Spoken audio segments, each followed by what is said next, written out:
Une rencontre qui intervient au moment où sort en France un livre qui met en cause la nature des liens entre les deux pays. Les auteurs de cette enquête accusent les autorités françaises d'avoir couvert des opérations des services secrets algériens ces 10 dernières années, notamment dans des affaires de terrorisme. Jean-Yves Serrand et Marc Doux.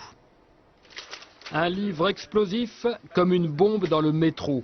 Le point de départ de l'enquête des deux journalistes de Canal+, justement les attentats de 95 à Paris dans le RER. Attribués à des groupes islamiques algériens, mais Jean-Louis Debré, le ministre de l'Intérieur, confie alors qu'il n'écarte pas une manipulation des militaires algériens. Depuis, les auteurs du livre demandent des explications, en vain, chez Debré, comme chez Villepin. Je serais ravi en toute autre circonstance de répondre à une telle question. Nous, on ne comprend pas aujourd'hui comment c'est possible que la tête de l'État français ait compris que les attentats de Paris étaient commandités par Alger et qu'ils ne le disent pas officiellement, qu'ils ne demandent pas des comptes, qu'ils n'aient jamais demandé d'enquête, par exemple, sur l'affaire des moines de Tibérine. Il faut que ce soit une famille des moines qui porte plainte pour que peut-être la vérité avance. C'est impensable. On ne comprend pas pourquoi Paris protège Alger à ce point, quoi.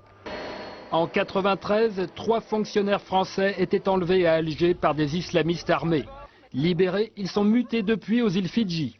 Aujourd'hui, les auteurs les ont retrouvés et affirment que l'opération était montée de toutes pièces avec la France. Jean-Charles Marcani, alors conseiller de Charles Pasqua, donne son feu vert à une opération de guerre psychologique pour enlever des fonctionnaires français, pour émouvoir l'opinion et pour justifier des rafles d'opposants algériens en France. On a vu Marcani à ce sujet, on a vu Pasqua. Marcani, en tout cas, confirme du bout des lèvres ce scénario hallucinant, quoi. Le sentiment qu'on a, c'est qu'il y a une telle collusion entre les deux gouvernements, Paris et Alger, depuis 15 ans. Alger, c'est absolument tout ce qui s'est passé. Paris a couvert des opérations pas très claires. Et aujourd'hui, on a l'impression que les Français ne peuvent plus faire marche arrière. De la vente d'armes au financement des partis politiques, le livre veut obliger les autorités des deux pays à dire aujourd'hui la vérité sur une histoire commune bien opaque.